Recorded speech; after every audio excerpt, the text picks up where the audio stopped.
Hello, welcome to or welcome back to my channel. If you're new here, my name is Jenna. I like talking about all things movies, music, books, and physical media. Today is the last video of the year for me. So thank you for joining me, and for those of you who have been watching since the beginning, which was like October or September, I don't really remember. It has been a bit rough 24 hours for me, 48 hours, whatever. I'm losing track of time. I'm filming this in a little gap of time between work and going to see Stranger Things, the finale, in theaters. So I'm really cramming this in. Today we are going to go over all of the movies I watched in 2025. Well, all the 2025 releases I watched this year, plus some highlights of other stuff I watched the first time.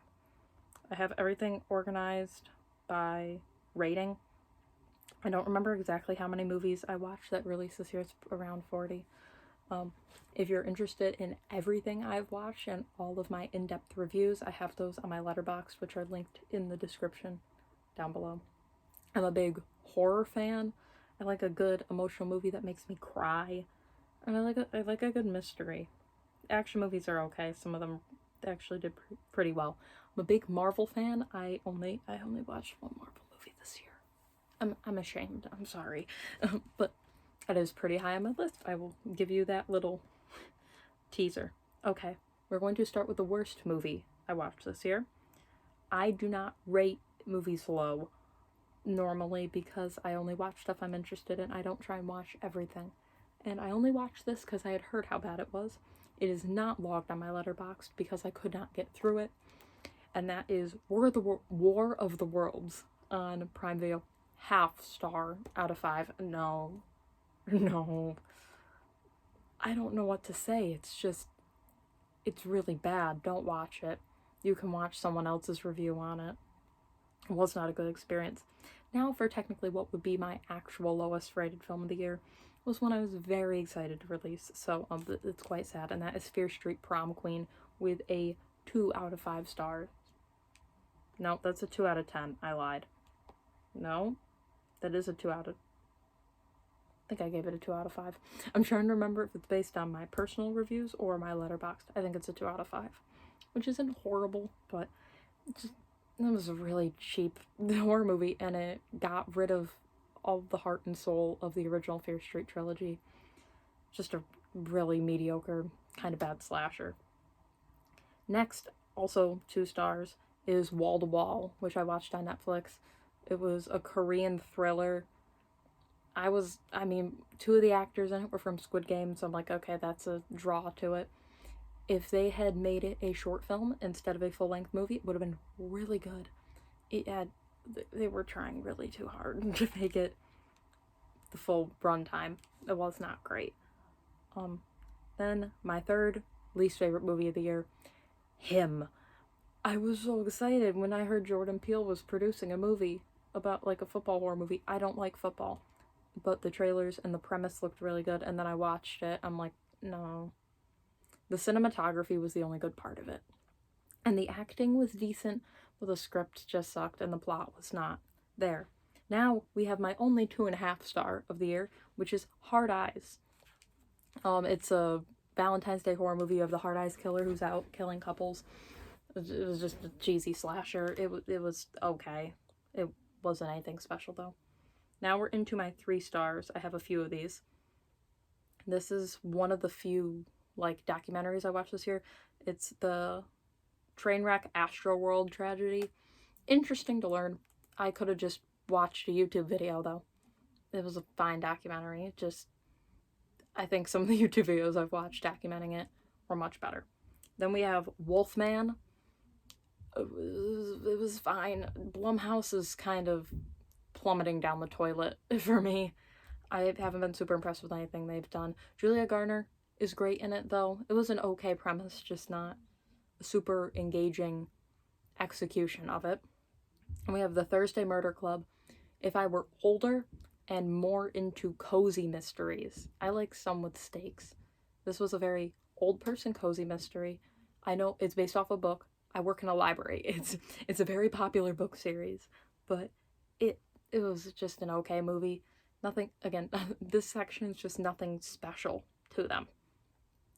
We have the high school catfish documentary. I didn't write down the official name, but that was also on Netflix. That was just really interesting to watch. I felt really bad for the girl in it.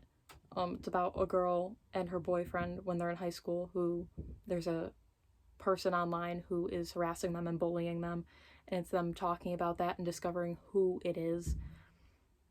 Diabolical. That was diabolical. But overall, I think I get it was emotional for everyone, but not many people seemed into it. I don't know. I never know how to rate documentaries. It always feels wrong. Just like rating nonfiction books, it feels wrong. Then we have Nobody 2. It's a fine action movie. I was really disappointed because Nobody, the first movie, has so much personality.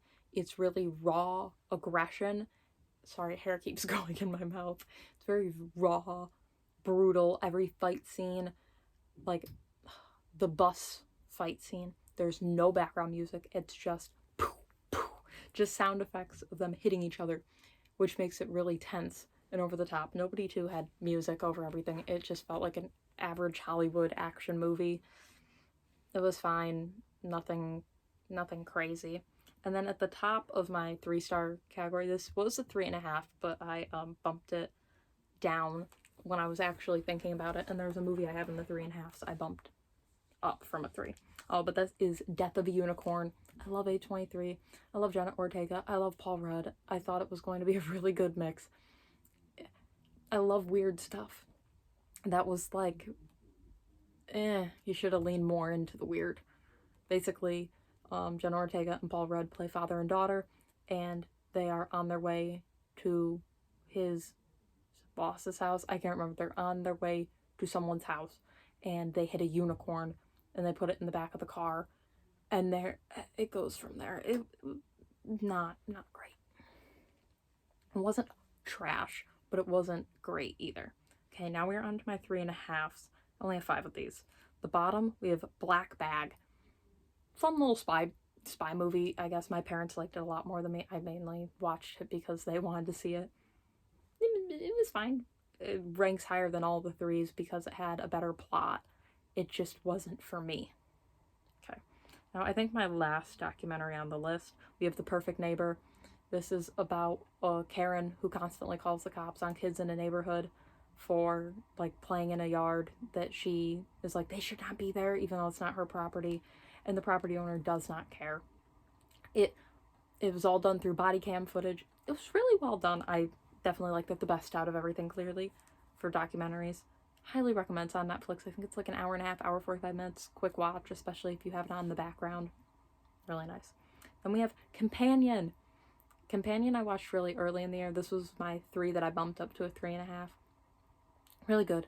I really love Jack Quaid as an actor, and I thought this was really good. And Sophie Thatcher was also amazing. It was a solid movie. I don't know if I will crave to rewatch it, but it is one that I will recommend other people to watch. Then we have Final Destination Bloodlines, easily the best one in the franchise.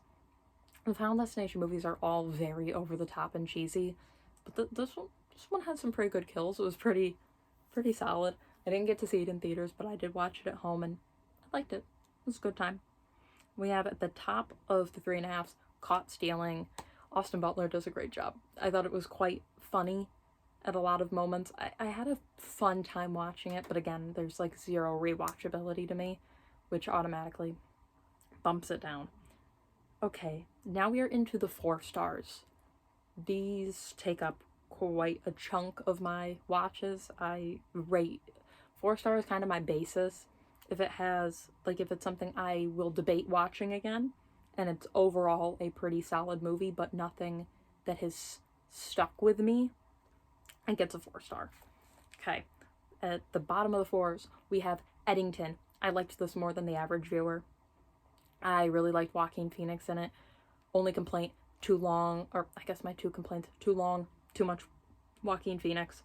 And I feel like it's too soon for a movie about COVID. I'm a huge fan of Ari Aster as a director, but I was not into the COVID. I really wish they explored the mayor dynamic better between Pedro Pascal and Joaquin Phoenix running for mayor, and a bit more politics. It was fine. I think I committed so much time to it and was so excited in my head that it is a 4-star, I probably would bump it down. I didn't really think about it, but it was an okay movie, and I would rewatch it probably in a few years when I think COVID is far enough behind us that it is watchable. Next, we have Warfare, solid war movie. It's by the director of Civil War. You're just following some guys, like a little troop in war. Very rough, aggressive, felt very real. It was based off of a real story. Very good. And we have Good Boy, our horror movie of the year that takes place through the perspective of a dog. It was very good. I loved that, and I got to see that one in theaters, and the director did a special behind the scenes cut at the end of the movie for everyone that got to go see it. So that was really nice, and it was a very unique premise, and it really worked for me. Then we have Novocaine, the other Jack Quaid movie of the year. It's about a guy who can't feel pain, and he's going after this girl. Very solid. This is one of my favorite action movies of the year. I had a great time with it. Then we have Next to Normal. This is my friend's favorite musical. They had it in the West End, and it went to BBC, the official recording, so technically it was a 2025 release. It's really good. Very emotional. Deals a lot with mental health. It's about a mom and her mental health journey. It's not very healthy, but I highly recommend watching it if you have access to it. Then I have The Conjuring Last Rites. I liked this a lot more than most people. I love the Conjuring franchise. The Conjuring 2 is my favorite. Conjuring Last Rites, I think, was a good wrap up to at least what they're claiming to be a wrap up to the franchise. I thought it was solid. I thought they were going to go a different direction with it. There were a few plot holes or, I guess, missed opportunities that I didn't love that they didn't take, but it's fine. I'm not disappointed with it. And then we have Superman. I am not a DC person. I had a great time watching Superman. I think I said that in another review. Superman, very solid. I had a good time. Then Black Phone 2. I didn't like it as much. Or no, I liked that more than Black Phone 1. I thoroughly enjoyed it. The cinematography was great. Black Phone series I had very little faith in for me liking, but Black Phone 2, that landed really well.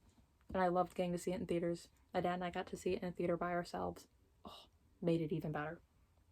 Next, we have Until Dawn. I've never played the video game, so I don't know how good or bad of an adaptation it is.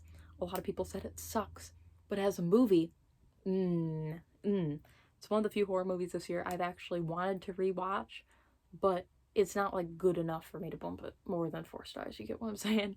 It was a very solid watch, though. If you haven't played the video game, it shouldn't bug you too much. It was a very good time resetting, time traveling type horror movie.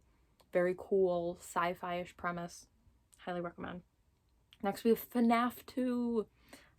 I loved watching FNAF 2. I'm a big Five Nights at Freddy's fan, just of the games, and this was a very fun movie. A lot of people hated it.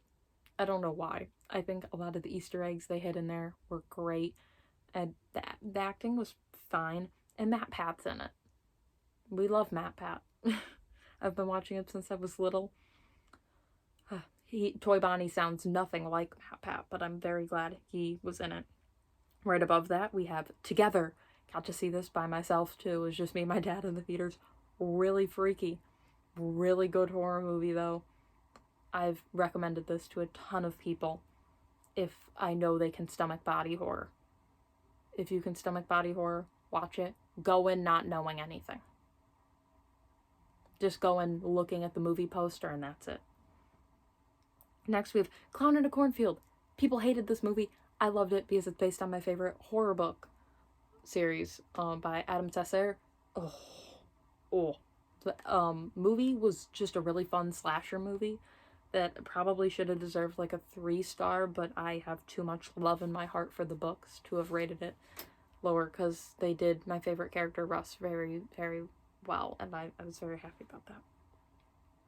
Then we have my one of the biggest surprises of the year for my 4 stars, Bad Guys 2. Bad Guys is a kids movie that I will talk about later for my other movies I watched this year. Kids movie, Really great. You're following a group of vigilante animals who are trying to be good, turn good, go to the good side, so they can get out of trouble. Oh my god. I was like, what is this movie? I'm bored. I want to watch a kids movie. So good. So good. I think I gave the original one 4.5 out of 5. But the bad guys, too. So good. I thought it was gonna just go, ooh, no, it was really good. If you can't tell, I'm slowly losing it through this review. I'm very sorry. I'm trying to hold it together. Next, this is I have 2 more left for my 4 stars, both involving Robert Pattinson. Next, we have Mickey 17. I love Bong Joon-ho. I discovered him this year, and I've watched almost every single movie he has put out. Mickey 17 was so good. I loved Robert Pattinson in it. Such a different role for him. I don't even know how to describe it. That you could probably watch a trailer for, and it wouldn't spoil much. Very good. Highly recommend. I think it's digestible sci-fi for the average viewer. Thoroughly enjoyed. And then my favorite of the 4 stars. This movie, I went in expecting it to be a 5-star. I feel like if I rewatched it, it would probably get bumped up in review, like in the ranking. But that's Die My Love. Jennifer Lawrence. Phenomenal. Easily, I think my favorite female performance of the year. Excuse me. She was amazing. I expected this to be a perfect movie. I've been so excited for it all year. And then I watched it and I walked out of the theater like, what did I just see? And I think that's the only appropriate reaction to leaving that theater. I liked it clearly. Again, I think it would be bumped up higher if I watched it again. I think I need time to process and comprehend what I was seeing. Now we're on to my 4.5 stars. Then after my 4.5 stars, I'm going to go through my other movies of note before I get into my 5 stars. They're kind of like my honorable mentions, but just movies that didn't release this year. So, the bottom of the 4.5, we have Wake Up Dead Man, Knives Out, Mystery. Really good. Really good. The original Knives Out is a 5 out of 5 for me. But this one was pretty solid. I was very disappointed with Glass Onion. I thought it was fine, but I was like, please don't ruin Wake Up Dead Man. It was really good. If you are in the mood for a mystery that is not super cozy, watch Wake Up Dead Man. If you're in the mood for a cozy mystery, I guess Thursday Murder Club would do the job, but Wake Up Dead Man, I can't get enough of. What is his name? O'Connor. Yeah, the main guy in it. He was really good. What is his name? I watched stuff with him earlier in the year. It was really good. His last name's O'Connor. Great actor. I talk about him all the time. His first name is slipping my brain. I don't know why. Also, Daniel Craig is in my top 3 favorite actors of all time. So I love seeing him as Benoit Blanc. Great running character through the series. Next, we have, here's my Marvel entry, Thunderbolts. You bring back Yelena, you bring back Bucky, a Red Guardian. I can't get enough of them. Plus, you add in Bob with the mental health problems. It really, for a Marvel movie, it deals so well with mental health issues and discussing mental health. And it was really entertaining, and it was a nice break from current Marvel. It felt like old Marvel. It was very nice to see. It was one of the best Marvel movies I've seen in a really long time. Next, we have my favorite director, Wes Anderson with The Phoenician Scheme. It was my first Wes Anderson movie I've gotten to see in theaters, and it made me so happy. That might be why it's a 4.5. It's easily one of my favorite Wes Anderson movies. It's not Grand Budapest Hotel. Oh, by the way, I finally got a DVD of my favorite movie of all time, if you were wondering. Because I was talking about that in my DVD collection, that I do not own my favorite movies. Finally have Grand Budapest Hotel. It's very exciting. Anyways, Venetian Scheme, really good. Benicio del Toro, phenomenal job. Wes Anderson's actors are always great. Tom Hanks and Bill Murray, I think they were my favorite. The twins, really good. Again, I don't really know how to describe the plot, but Michael Cera's in it, so you should watch it just based off that. Next, we have Begonia. I've seen this twice now. I thoroughly enjoy Begonia. Jesse Plemons basically abducts Emma Stone because he thinks she's an alien and locks her up in his basement. It sounds like a basic premise, but you need to watch it. The ending, ooh, really good. Thoroughly enjoyed that. Next, we have One Battle After Another. I know, not a perfect 5 out of 5 for me, but it was really good. Really good. DiCaprio plays a really good dad, amazingly, since he only dates young women. Him playing a dad felt weird, but watching him, it's a good job. Another Benicio del Toro movie, another one he does a great job in. And then the actress who plays DiCaprio's daughter, I cannot remember her name off the top of my head, because it's the only thing I've seen her in, because I believe this is really like the only big role she's ever had. But she does a great job. I hope she gets some sort of award for that. Whether the Oscars or a smaller award show, I think she really deserves it. She did a great job. Now my favorite of the 4.5s, which would probably get bumped up to a 5 if I rewatched it, that is Sinners. Oh, what to say? Michael B. Jordan, phenomenal playing twins. Sinners, just go watch it if you haven't already. It's one of the biggest movies of the year. It was so good. The soundtrack, oh, to die for. Vampires, yes, please. It has everything I want in a movie. It's just wonderful. Now we're going to quickly talk about the other stuff I watched this year. In total, if you're wondering, I watched 197 movies this year. I was hoping to hit 200.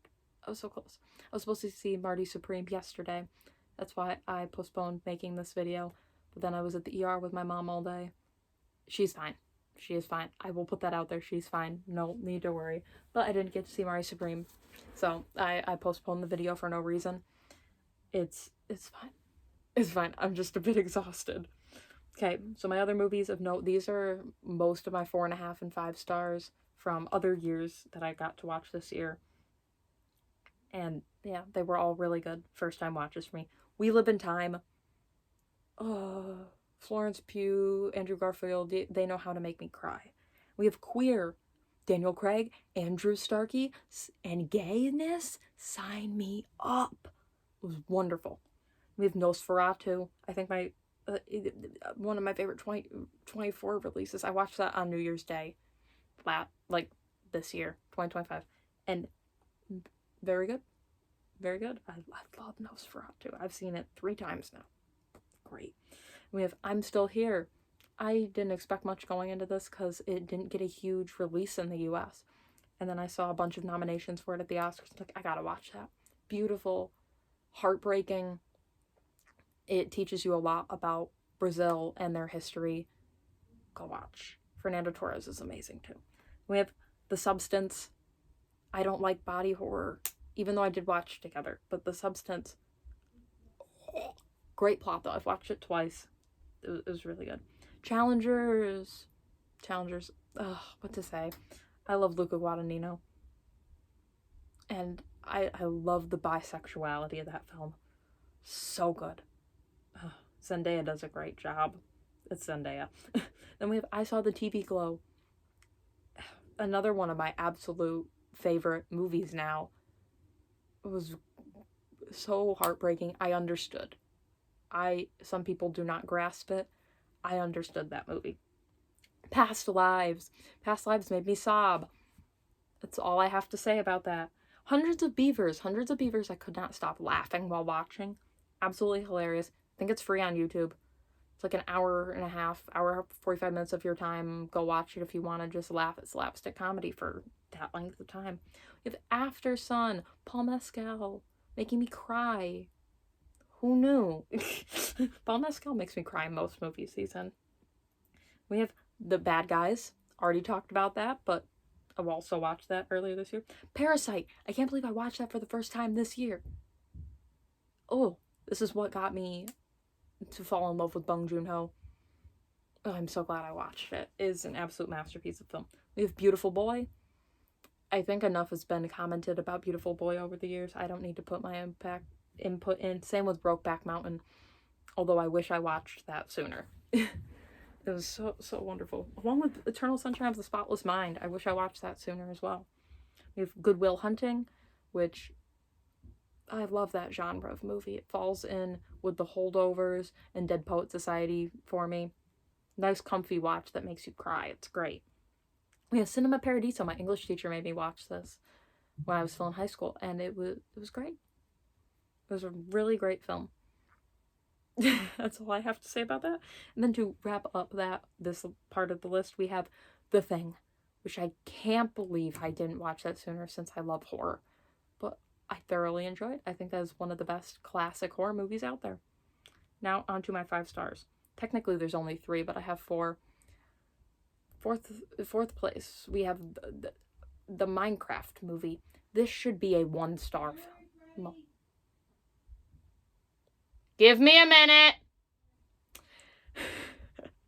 I'm sorry about that. Apparently dinner's ready. In 4th place, we have the Minecraft movie.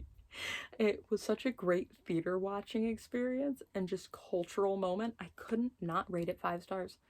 I had such a fun time watching it. It was like one of the happiest moments of my life. In that theater, watching it and screaming chicken jockey with a bunch of 8-year-old boys. 10 out of 10 experience. I was also eating Burger King because they let me in the theater with Burger King for some reason. Wonderful time. The movie itself should probably be a 1 star, but I love it too much. No. Now on to the real 5 stars. In 3rd place overall for best movies I've watched this year, we have Weapons. This went from a 4 to a 4.5 to 5. Each time I watched it, went up in rating. I think one of the best horror movies I've ever watched. It has a realistic ending. It's an in-depth plot. I love the perspective changing. If you have not seen Weapons, go watch it. These top 3 movies on my list, must watches. Okay, Weapons, if you can handle horror, watch it. Aunt Gladys is a new modern horror icon. No one can fight me on that. It's wonderful. Zach Cregger owns my soul now for horror. The Barbarian was also great, which I watched this year, but Weapons was the standout. 2nd place, we have Frankenstein. Oh, what to say? Jacob Elordi carries this so well as Frankenstein's monster. It is just, if you like Nosferatu, you're going to love Frankenstein and vice versa. It's that nice gothic horror with Guillermo del Toro directing too. It's just a beautiful experience. Oscar Isaac, I think, was overacting a little bit, but I love him too much to care. And Mia Goth, I love her as a horror icon. She's great. I think I watched Pearl last year, but I love Pearl and X. They're great films. Maxine's questionable, but Mia Goth is a great horror icon in her own acting world. She's great. Again, highly recommend. And then in 1st place, I was not expecting this to be my favorite film of the year. When I walked into the theater, I thought it was going to be a 4-star. And I walked out, tears running down my face, with the guy cleaning up the theater saying, "Did you like it?" I'm like, "Ugh." And that is The Long Walk. Philip Seymour Hoffman's son does a great job. I can't remember his first name off the top of my head. He does a great job. The 2 main characters, him and then Pete. Great. For a movie that is just about a group of guys talking and walking and getting killed off, the runtime feels almost too short, which is strange. It's I think about an hour 40. It's going to stick with me for a while. I have not read the book adaptation, but I have watched enough videos and enough talk about it and discourse to know it's not a perfect adaptation. They do change the ending, but it's so special. I've recommended it to so many people and all of them have loved it. So it's, I think, a great social statement about politics without directly blaming one political side or another. And yeah, it's, if you like the Hunger Games, if you like dystopian stuff, if you like commentaries on society, if you want to cry, great film. Okay, if you watch one thing that I recommend today, please let it be The Long Walk. If you can get your hands on it. I don't think it's on streaming yet as of uploading this for free anywhere, but please try and get your hands on it to watch. It is wonderful. Well, that is my recap of my year in film. Really hope you enjoyed. Thank you so much for joining me and watching and actually listening to my opinions. I'm gonna go eat dinner now, and then I'm gonna go watch the Stranger Things finale in theaters dressed up in my Scoops Ahoy costume, because I can. I have free will. So please like, comment, subscribe. Be nice and polite in the comments, please. No creepy talk. And I will see you in 2026. Bye!